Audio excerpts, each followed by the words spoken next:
تو جب آپ خدا سے وعدہ کرتے ہیں اور پھر آپ مکر جاتے ہیں، لالچ آ جاتا ہے، تما آ جاتی ہے، سیلف سینٹرڈنیس آ جاتی ہے، آپ ارادہ بدل دیتے ہیں، خداون نہیں چھوڑتا، کیونکہ آپ اس سے دھوکہ دیتے ہیں۔ خداون نہ فریب کھاتا ہے، نہ وہ فریب دیتا ہے، ہم اپنے آپ کو فریب دیتے ہیں۔ تو جو وعدہ کرتے ہیں اس کو پورا کرائیں۔ خداون کے حضور ہم پاک کلام کو دیکھیں گے، اور میرے ساتھ پیدائش اس کا 8 باب دیکھیے، صفحہ نمبر 10 پر ہے۔ پیدائش اس کا 8 باب، اس کی 15 سے 22 آیات۔ خدا ان کے زندہ پاک کلام کو کھولیے۔ یوں لکھا ہے، book of Genesis chapter 8 15 to 22۔ خدا ان کا خوبصورت پاک کلام سنیے۔ تب خدا نے نوح سے کہا کہ کشتی سے باہر نکلا، تو اور تیرے ساتھ تیری بیوی اور تیرے بیٹے اور تیرے بیٹوں کی بیویاں، اور ان جانداروں کو بھی باہر نکال لا جو تیرے ساتھ ہیں، کیا پرندے، کیا چوپائے، کیا زمین کے رینگنے والے جاندار، تاکہ وہ زمین پر کثرت سے بچے دیں اور بار بار ہوں اور زمین پر بڑھ جائیں۔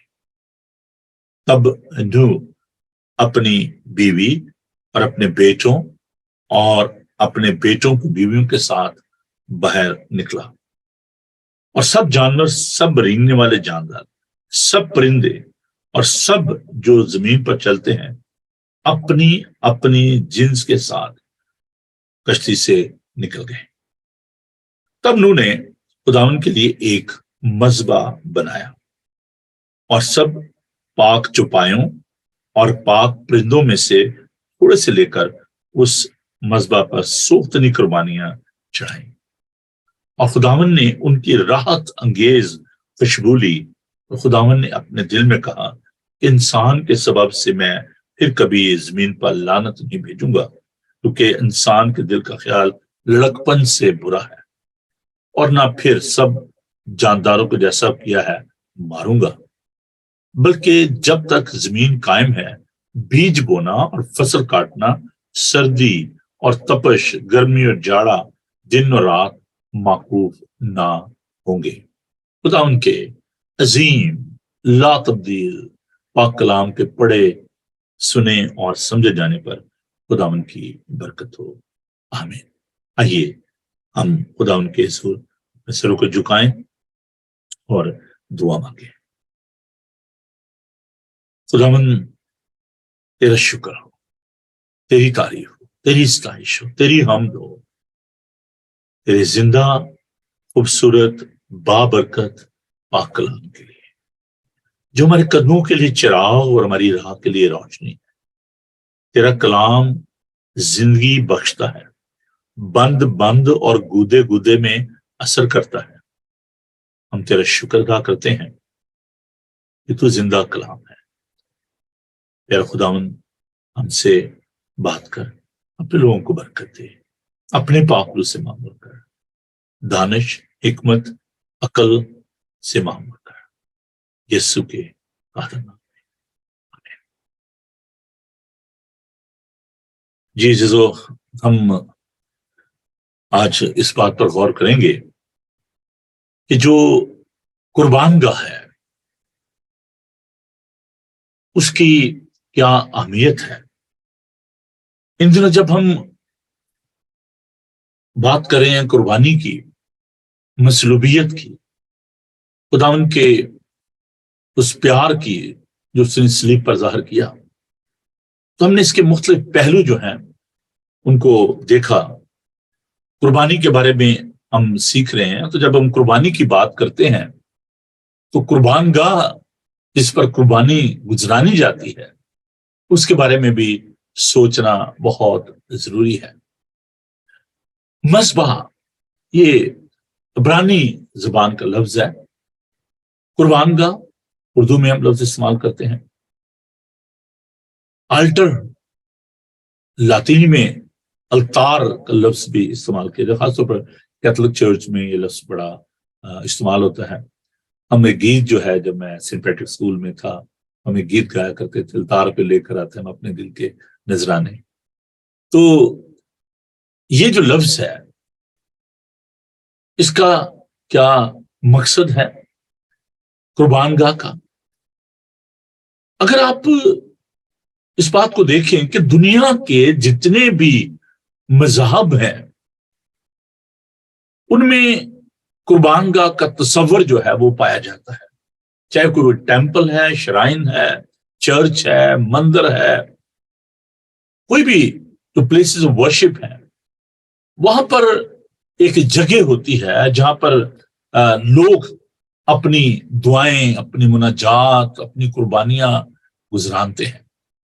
تو بیسیکلی جو آلٹر ہے، جو قربان گاہ ہے، that is a place where you are offering your sacrifice.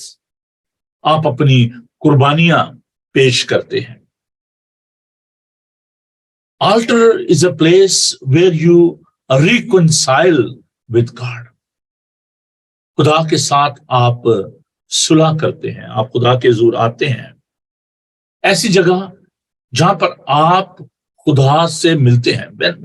جب میں خدا کی بات کر رہا ہوں تو یہاں پر میں دیگر مذاہب کو بھی میں کنسیڈر کر رہا ہوں، کہ کیونکہ ہم ابھی بات کریں ایک وائڈر سوسائٹی کی. The place where you are worshiping, where you are having fellowship with your God. اب اپنے معبود سے، اپنے خدا سے، اپنے کریٹر سے، پرووائڈر سے، پروٹیکٹر سے آپ رفاقت اور شراکت رکھتے ہیں. The place where you are offering sacrifice. اب وہ جو سیکریفائس ہے وہ جانوروں کی صورت میں بھی ہو سکتی ہے، وہ روپے پیسے کی صورت میں بھی ہو سکتی ہے، وہ کوئی پھل بھی ہو سکتے ہیں، اور بھی جو چیزیں ہیں جن کو آپ سمجھتے ہیں کہ میں یہ خدا کو دینا چاہتا ہوں. And through all these sacrifices, you are seeking the pleasure of God. آپ خدا کی خوشنودی چاہتے ہیں. مختلف عبادت گاہوں میں مختلف طرح کی آلٹرز ہوتی ہیں جہاں پر ہم خداوند کے لیے ہدیے نذرانے پیش کرتے ہیں. تو یہ جو جگہ ہے، قربان گاہ ہے، یہ ایک ایسی جگہ ہوتی ہے جہاں پر کرپشن نہیں ہونی چاہیے. There shouldn't be any corruption on that place. Unfortunately,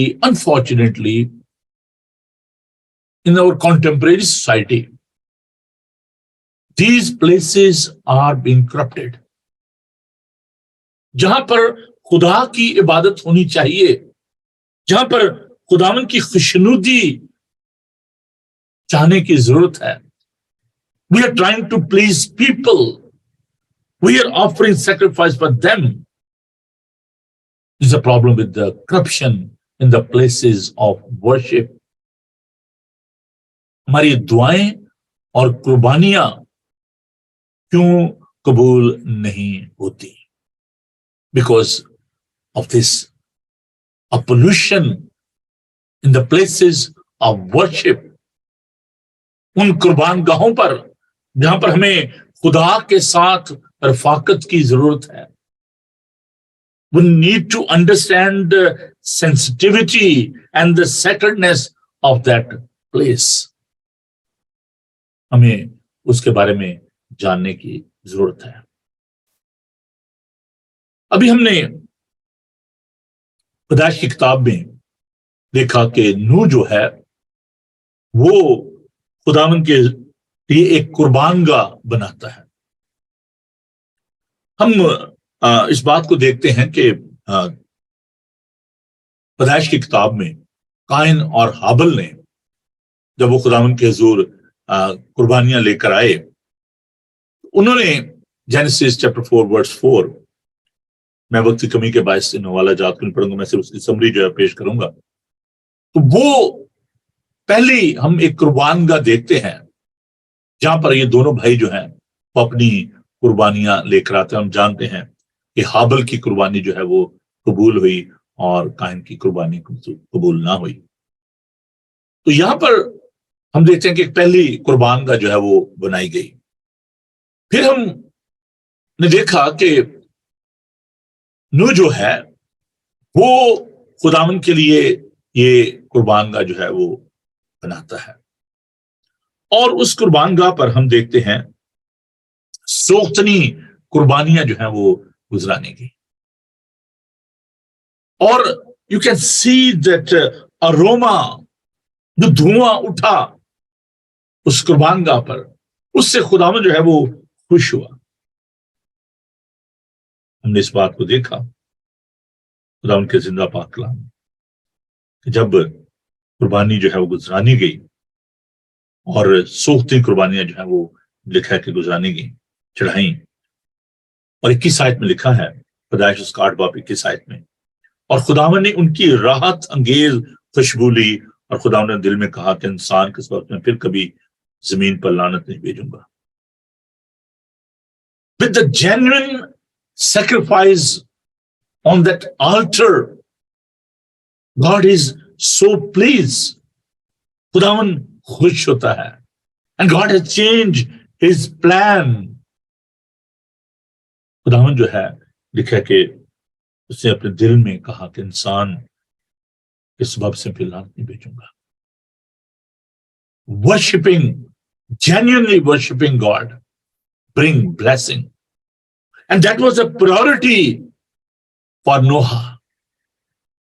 سب سے جو اہم بات تھی جس کو اس نے اہمیت دی، that was a reverence of God. اس مصیبت میں نکل کر اس نے خداوند کی شکر گزاری کی. The altar is a place where you can give reverence to God. You can acknowledge the greatness of God, where you can have the experience of the presence of God. جہاں پر آپ خداوند کی موجودگی کا، خداوند کی قدرت کا تجربہ کرتے ہیں. And you can see the obedience of Noah. خداوند کی تابع فرمانی کرنا. When you are coming to that altar, you are showing your obedience to God. اپنی تابع فرمانی آپ ظاہر کرتے ہیں. Instead of other things, thinking about the place where they want to live, he was least interested in the other things. ویران، بالکل سنسان جگہ تھی. یقیناً نوح اور اس کے خاندان جب کشتی سے باہر آئے ہوں گے دیکھو گے یار یہ تو کچھ بھی نہیں ہے، نہ کوئی گھر، نہ کوئی باغ، نہ کوئی بغیچہ. They were not worried about all these things. They relied upon the power of God, providence of God. When you are coming to the place of worship, on the altar, you don't need to worry about anything. What will happen next? کیا ہوگا؟ You need to rely upon him, about his providence. یسوع المسیح کی تابع فرمانی کو ہم دیکھتے ہیں. خداوند کے پاک کلام میں ہم اس بات کو سیکھتے ہیں. اس نے صلیب پر، اس قربان گاہ پر اپنے آپ کو پیش کر دیا. گلگتا کی چوٹی پر، کھوپڑی جسے کہا جاتا ہے، وہ ایک قربان گاہ تھی. صلیب پر اس نے اپنے آپ کو دے دیا اور اس کی تابع فرمانی کو، اس کی محبت کو جو ہے وہ قبول کیا گیا. خداوند کے پاک کلام کو ہم دیکھیں گے. میرے ساتھ خداوند کے زندہ پاک کلام کو دیکھیے. یوحنا اس کا 12 باب، چند ایک حوالہ جات جو ہے وہ آپ کے ساتھ بانٹنا چاہتا ہوں جو کہ بہت ہی اہم ہے. خداوند کے پاک کلام کو دیکھیے. گاسپل آف جان چیپٹر 12، خداوند کا پاک کلام ہم دیکھیں گے. 27 آج سے خدا ان کے پاک کلام کو دیکھیے. Chapter 12 gospel of John verse 27 to 33. اب میری جان گھبراتی ہے، بس میں کیا کہوں؟ اے باپ مجھے اس گھڑی سے بچا، لیکن میں اسی سبب سے تو اس گھڑی کو پہنچا ہوں.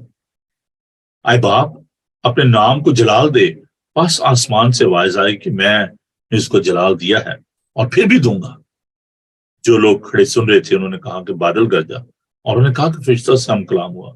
یسوع نے جواب میں کہا کہ یہ آواز میرے لیے نہیں بلکہ تمہارے لیے آئی ہے. اب دنیا کی عدالت کی جاتی ہے، اب دنیا کا سردار نکال دیا جائے گا، اور میں اگر زمین سے اونچے پر چڑھایا جاؤں گا تو سب کو اپنے پاس کھینچ لوں گا. اس نے اس بات سے اشارہ کیا کہ میں کس موت سے مرنے کو. He was fully convinced, very clear in his mind where he is heading. اس کی ڈیسٹینیشن کیا تھی اس کو معلوم تھا، اور باپ نے کہا کہ میں تجھے جلال دوں گا کیونکہ تو تابع فرمان ہے. He already prepared in his mind. The cross was in his mind. صلیب اس کے ذہن میں تھی. رومیو اس کا 3 باب رام کے پاک کلام کو دیکھیں گے. رومن چیپٹر 3 ورس 25. رام کا پاک. اسے خدا نے اس کے خون کے باعث سے کیسا کفارہ ٹھہرایا جو ایمان لانے سے فائدہ مند ہوتا کہ جو گناہ پیشتر ہو چکے تو جن سے خدا نے تحمل کر کے اس طرح دی تھی ان کے بارے میں اپنی راست بازی ظاہر کرے. تو یہ ہم دیکھتے ہیں کہ خداوند یسوع المسیح نے کس طریقے سے اس قربان گاہ پر اپنے آپ کو پیش کیا. اب میں تھوڑا سا آپ کو اس قربان گاہ کی طرف لے کے جانا چاہتا ہوں. 2 دراصل قربان گاہیں جن کو میں آج آپ کے سامنے پیش کروں گا. خدا ان کے پاک کلام کی روشنی میں تواریخی طور پر ہم ان قربان گاہوں کے بارے میں دیکھیں گے because this is my main subject. تو میں آپ کو لے کے چلتا ہوں ذرا اس قربان گاہ کی طرف، ان قربان گاہوں کی طرف جو کہ ہیکل میں تھی. اور یہ جو میں نے انٹروڈکشن جو دیا ہے اس کا مقصد یہ تھا کہ آپ اس کی سگنیفیکنس کو، اس کی اہمیت کو آپ جانیں قربان گاہ کی. اور جو ہم اولڈ ٹیسٹمنٹ میں اس سے پہلے ایشین ورلڈ کی طرف نہیں جانا چاہتا کہ کیسے جو بت پرست تھے وہ قربان گاہیں بناتے تھے. اب دیکھیں جتنے بھی لوگ ہیں چاہے وہ ایتھیسٹ ہیں چاہے کوئی بھی ہیں، وہ کسی نہ کسی طور سے کسی نہ کسی کی عبادت کرتے ہیں. چاہے کوئی ان کا آئیڈیل ہو، کوئی جو جیسے کمیونسٹ ہیں، سوشلسٹ ہیں، تو وہ جو ان کے فاؤنڈر ہیں ان کی جو رائٹنگز ہیں، ان کی جو تحریریں ہیں، ان کی جو بکس ہیں، جو آئیڈیالوجیز ہیں، ان کی وہ پرستش کرتے ہیں. اس طرح مختلف مذاہب میں مختلف طرح کے لوگ جو ہیں وہ کسی نہ کسی طور سے کسی نہ کسی کی عبادت کرتے ہیں. دیکھیے میرا جو پوائنٹ ہے، فوکل پوائنٹ ہے آلٹر ان دا بائبل. اور ہم ذرا تھوڑا سا پرانے عہد ناموں کی طرف چلتے ہیں اور میں آپ کو کچھ جو امیجز ہیں وہ دکھانا چاہتا ہوں جس for the sake of study, تاکہ آپ اس کو اور زیادہ بہتر طور سے سمجھ سکیں. تو آئیے اس بات کو دیکھتے ہیں. سب سے پہلے تو میں آپ کو اس ہیکل کے بارے میں بتانا چاہتا ہوں. اس کی تھوڑی سی ڈسکرپشن ہم دیکھیں گے تاکہ آپ کو اس کے بارے میں اور زیادہ جو ہے وہ سمجھ آ سکے. اگر تھوڑی سی جو رائٹنگ ہے وہ امیج جو ہے وہ زیادہ کلیئر، میں نے کوشش کی ہے اس کو انلارج کرنے کی. تو یہ ایک آپ دیکھ سکتے ہیں کہ جو ہیرودیس کی جو ٹیمپل یا اس کو جو آپ دیکھ سکتے ہیں اس کا جو سارا اسٹرکچر ہے اس کو دیکھ سکتے ہیں. تو میں تھوڑا سا اس کو ایکسپلین کرنا چاہتا ہوں. اس میں آپ دیکھ سکتے ہیں کہ ایک جو حصہ تھا جو کہ غیر اقوام کے لیے تھا، اور اس حصے میں صرف غیر قوم کے جو لوگ تھے وہ جا سکتے تھے اور وہ اس میں رہتے تھے، اس سے آگے وہ نہیں جا سکتے تھے. اور اسی لیے خدا یسوع مسیح جب گئے اور انہوں نے ہیکل کو صاف کیا تو وہاں پر جو لوگوں نے تجارت جو شروع کی ہوئی تھی اور جو وہاں پر کرنسی کا ایکسچینج کا کام ہو رہا تھا، وہاں پہ جانور جو تھے ان کی خرید و فروخت ہو رہی تھی. اس کے بعد جو دوسرا حصہ ہوتا تھا وہ خواتین کا وومن پورٹ کے، اب میں اسکول میں اس پہ چلا رہا ہوں، آپ دیکھ سکتے ہیں اس کو.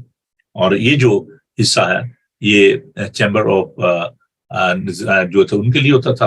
اور یہ جو ہے وومنس کورٹ یارڈ جو تھا اس کو ہم دیکھ سکتے ہیں. یہاں پر خواتین جو تھی کیونکہ ان کو الاؤڈ نہیں تھا کہ وہ اس سے آگے جو ہے وہ جا سکیں. اور اس کے بعد ہم دیکھتے ہیں کہ ایک ہوتا تھی جگہ جس کو کاہن جو وہاں پر ہوتے تھے، اور اس کو آپ اس کے بعد وہاں پر آلٹر جو ہے اس کے بارے میں بھی بتاتا ہوں. اور پھر پاک مقام اور پاک ترین مقام جو تھا یہ آپ اس کو دیکھ سکتے، holy and the holiest place جو ہے یہ آپ اس کو دیکھ سکتے ہیں. تو اس کے جو پاک ترین مقام ہوتا تھا اس کے درمیان اور پاک مقام کے درمیان ایک پردہ ہوتا تھا، اور اس پردے سے پہلے ایک آلٹر ہوتی تھی بخور جس میں جلایا جاتا تھا. تو یہ بیسیکلی اس کا پورا جو ہیکل کا جو سٹرکچر ہے اس کو آپ دیکھ سکتے ہیں. تو پاک ترین مقام میں کاہن جو ہے وہ پہلے تو اپنے ہی قربانی گزرانتا تھا اپنے گناہوں کی معافی کے لیے، اور پھر وہ اس پاک ترین مقام میں سال میں ایک بار جو ہے وہ جاتا تھا. تو یہ ایک سلسلہ تھا اس کا. اب ہم دیکھتے ہیں کہ یہ جو ہے یہ وہ آلٹر ہے جس کا میں ذکر کر رہا ہوں.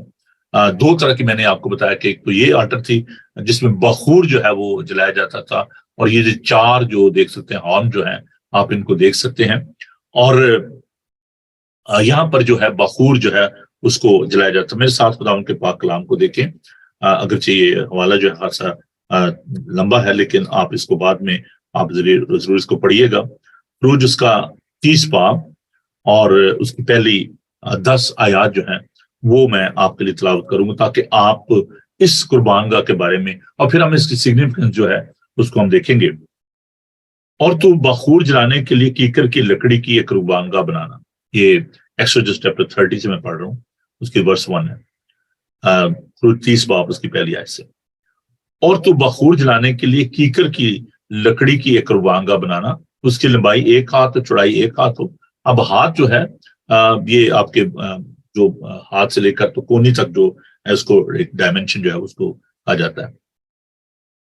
جو چوکنی رہے اور اس کی اونچائی 2 ہاتھ ہو، اور اس کی سینگ اسی ٹکڑے سے بنائے جائیں.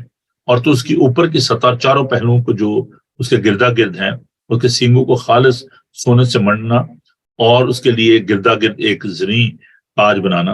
اور تو اس تاج کے نیچے اس کے دونوں پہلوؤں میں سونے کے 2 کڑے اس کی دونوں طرف بنانا، اور اس کے اٹھانے کی چوبوں کے لیے خانوں کا کام دیں. اور 24 کیکر کی لکڑی کی چوبیں کیکر کی لکڑی کی بنا کر ان کو سونے سے مڑنا. اور تو اس کو اس پردہ کے آگے رکھنا جو شہادت کے صندوق کے سامنے ہے، وہ سرپوش کے سامنے رہے جو شہادت کے صندوق کے اوپر ہے جہاں میں تجھ سے ملا کروں گا. اس پر ہارون خوشبودار بخور جلایا کرے، ہر صبح چراغوں کو ٹھیک کرتے وقت بخور جلائے، اور زوال و غروب کے درمیان بھی جب ہارون چراغوں کو روشن کرے تب بخور جلائے.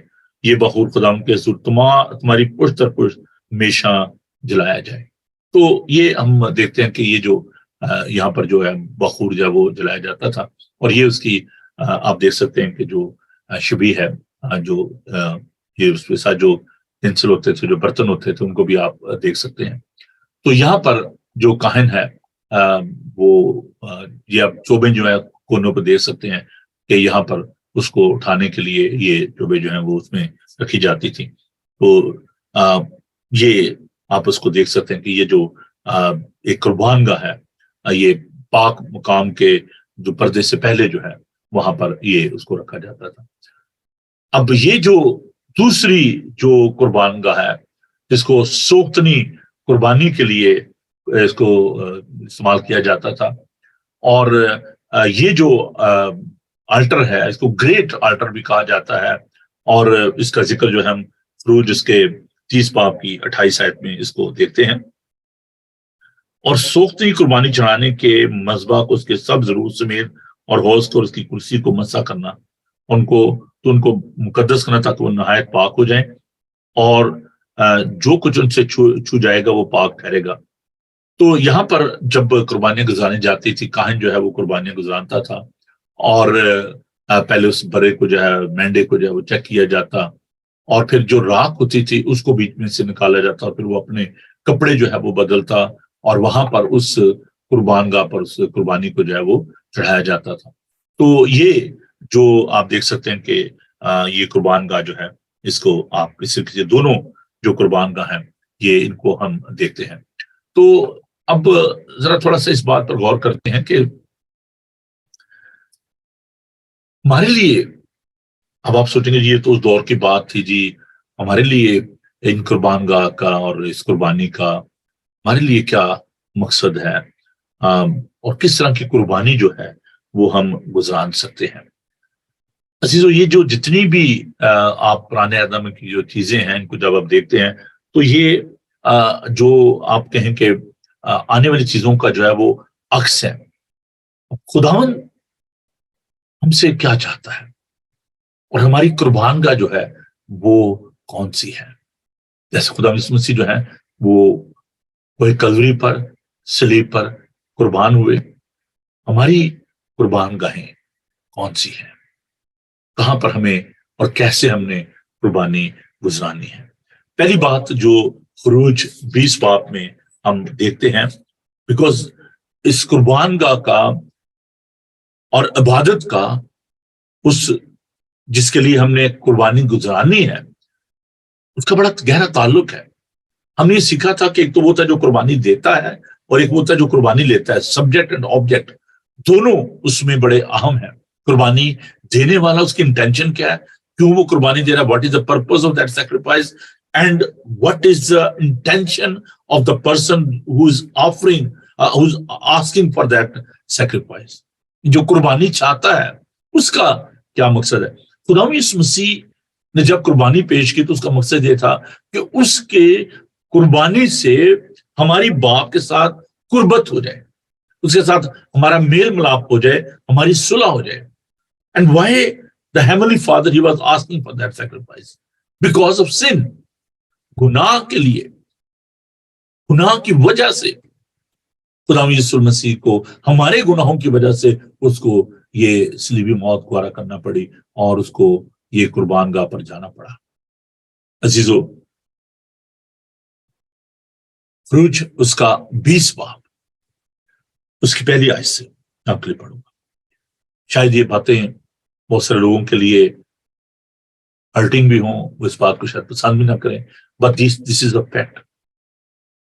سنیے، خدا نے سب باتیں فرمائی کہ خداوند تیرا خدا جو تجھے ملک مصر سے غلامی کے گھر سے نکالا میں ہوں۔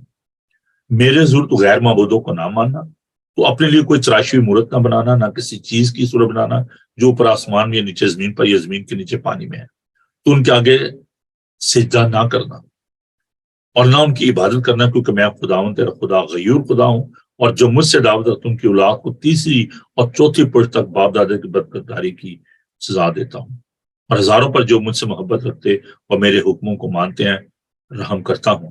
تو خداوند اپنے خدا کا نام بے فائدہ نہ لینا، تو جو اس کا نام بے فائدہ لیتا ہے خداوند اسے بے گناہ نہ ٹھہرائے گا۔ یاد کر کے صبح کا دن پاک مان۔ 6 دن تک تو محنت کر کے اپنا سارا کام کرنا، لیکن 7واں دن خداوند تیرے خدا کا سبت ہے، اس میں نہ تو کوئی کام کرے، نہ تیرا بیٹا، نہ تیری بیٹی، نہ تیرا غلام، نہ تیری لونڈی، نہ تیرا چپایا، نہ کوئی مسافر جو تیرے ہاں تیرے پھاٹکوں کے اندر ہو۔ تو یہ حکم جو ہے پہلے، ان کا تعلق خدا کے ساتھ ہے، اور باقی کے جو حکم ہے ان کا تعلق جو ہے انسانوں کے ساتھ، آپسی جو سماجی تعلق ہے اس کے ساتھ ہے۔ کہ تو خون نہ کرنا، تو ماں باپ کی عزت کرنا، تو زنا نہ کرنا، تو چوری نہ کرنا، یہ سارے حکم جو ہے یہ ایک جن کا تعلق جو ہے وہ انسانوں کے ساتھ ہے۔ تو خداوند یہ چاہتا ہے کہ اس قربان گاہ پر، اس پلیس ورشپ میں صرف اور صرف خداوند کی عبادت کی جائے، خداوند کی حمد کی جائے، خداوند کے ساتھ تعلق جو ہے وہ وہاں پر رکھا جائے۔ خداوند کا بندہ پالوس ایک بڑی خوبصورت بات کہتا ہے، میرے ساتھ دیکھیے، رومیو اس کا 12 باب، خداوند کے پاک کلام کو دیکھیے۔ اور خداوند مسیح نے بھی ایک بڑی خوبصورت بات کہی، وہ میں بھی آپ کے ساتھ بانٹتا ہوں۔ خداوند کا پاک کلام دیکھیے، ہم نے اس بات کو کل بھی دیکھا تھا پرسوں. بس صاحب بھائی، میں خدا کی رحمت یاد دلا کر تم سے التماس کرتا ہوں کہ اپنے بدن ایسی قربانی ہونے کی نظر کرو جو زندہ اور پاک اور خدا کو پسندیدہ ہو.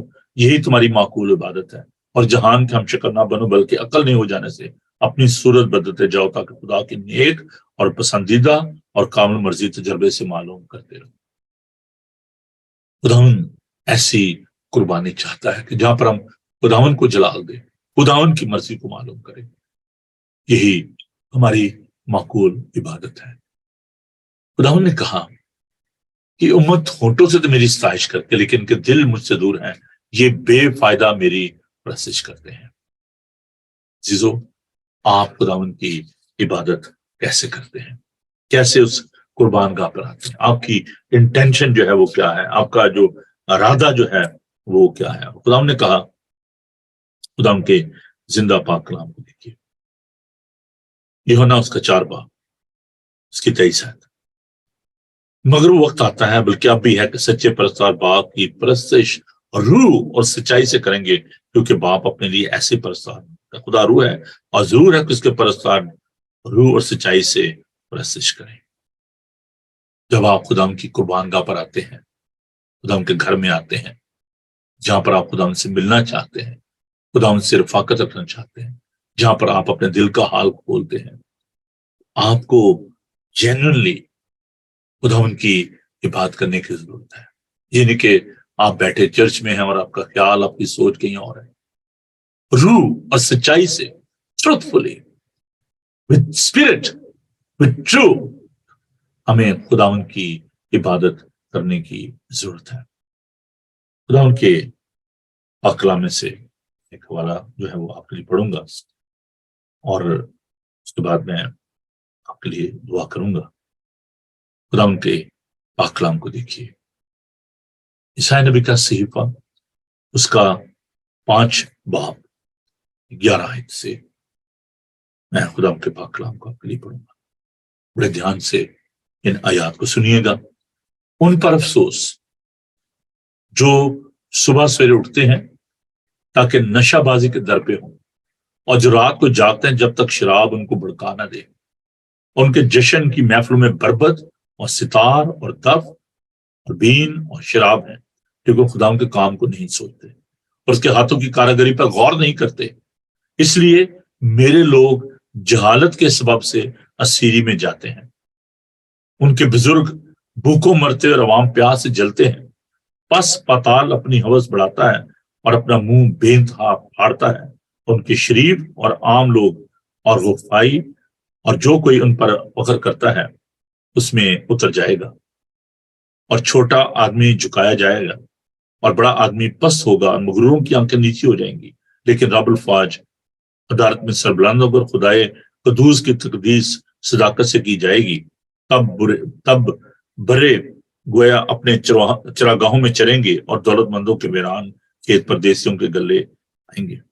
ان پر افسوس جو بطالت کی تنابوں سے بدکرداری کو اور گویا گاڑی کے رسوں سے گناہ کو کھینچ لاتے ہیں، اور جو کہتے ہیں کہ وہ جلدی کرے اور پھرتی سے اپنا کام کرے کہ ہم دیکھیں اور سڑک کے قدوس کی مشورت نزدیک ہو اور آن پہنچے تاکہ ہم اسے جانیں. ان پر افسوس جو بدی کو نیکی اور نیکی کو بدی کہتے ہیں اور نور کی جگہ تاریکی کو، تاریکی کی جگہ نور کو دیتے ہیں، اور شرینی کے بدلے تلخی اور تلخی کے بدلے شرینی رکھتے ہیں. ان پر افسوس جو اپنی نظر میں دانش مند اور اپنی نگاہ میں صاحب امتیاز ہیں. How you are coming to the altar. Your behavior, your mindset is very, very important. You need to renew your mind before you come to the place of reconciliation and the place of sacrifice.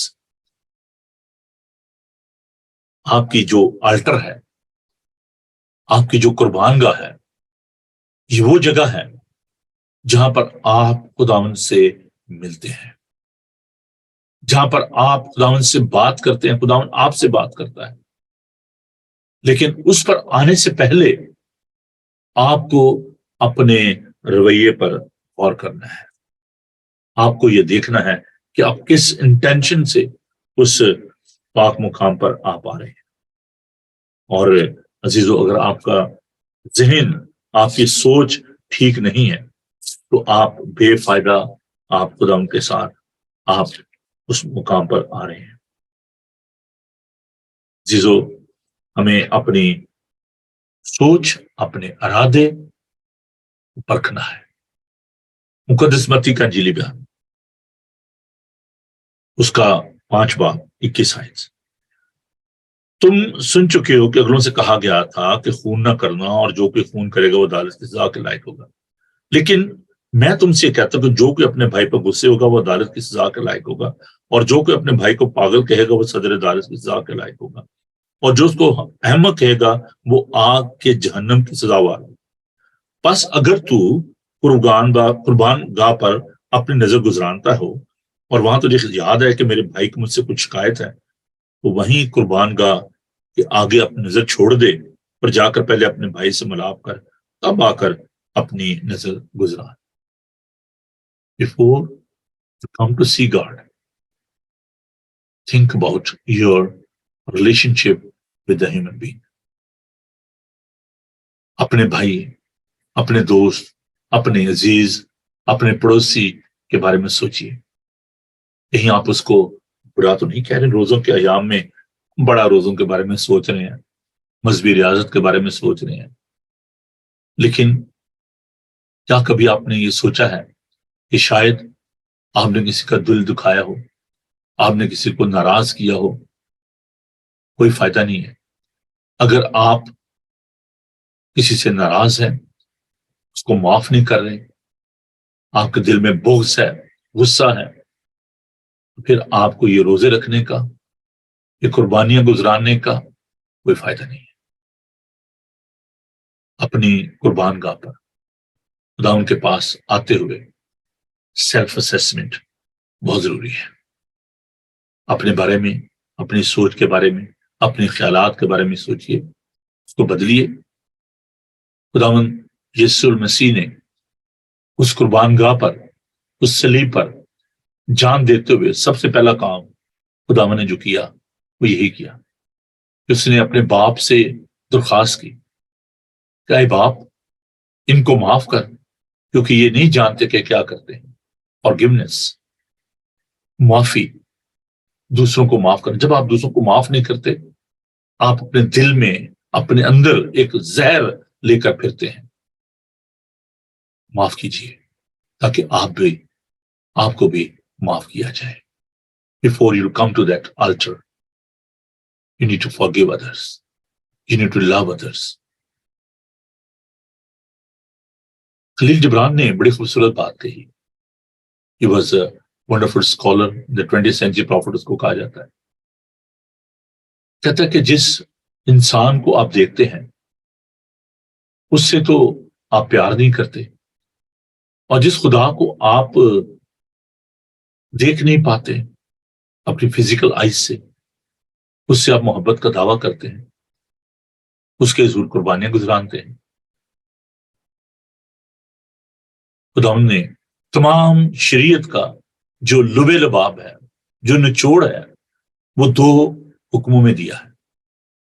خداوند اپنے خدا سے اپنے سارے دل، اپنی ساری جان، اپنی ساری طاقت، اپنی ساری عقل سے محبت رکھ، اور اس کی مانند دوسرا حکم یہ ہے کہ اپنے پڑوسی سے اپنی مانند محبت رکھ۔ آئیے آج اس بارے میں سوچئے، اس بات کا اعادہ کیجئے کہ جب آپ اس قربان گاہ پر جاتے ہیں جہاں پر آپ خدا کے ساتھ رفاقت رکھنا چاہتے ہیں، خدا کو ملنا چاہتے ہیں، میں نے بھی بتایا تھا قربان گاہ وہ جگہ ہے جہاں پر آپ اس کی قربت چاہتے ہیں، اس کی رفاقت چاہتے ہیں، آپ خدا سے ملنا چاہتے ہیں۔ اس کے لیے آپ مینڈے، بکرے، فروٹ، جو کچھ بھی آپ پیش کرتے ہیں، آپ خدا کی خوشنودی چاہتے ہیں، اس کو خوش کرنا چاہتے ہیں۔ لیکن خدا کو خوش کرنے سے پہلے یہ دیکھیں کہ کوئی آپ سے ناراض تو نہیں، کسی کو آپ نے رنجیدہ تو نہیں کیا، کوئی ناخوش تو نہیں ہے۔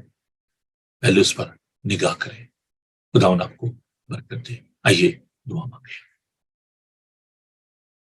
خداوند تیرا شکر، تیری تعریف کرتے ہیں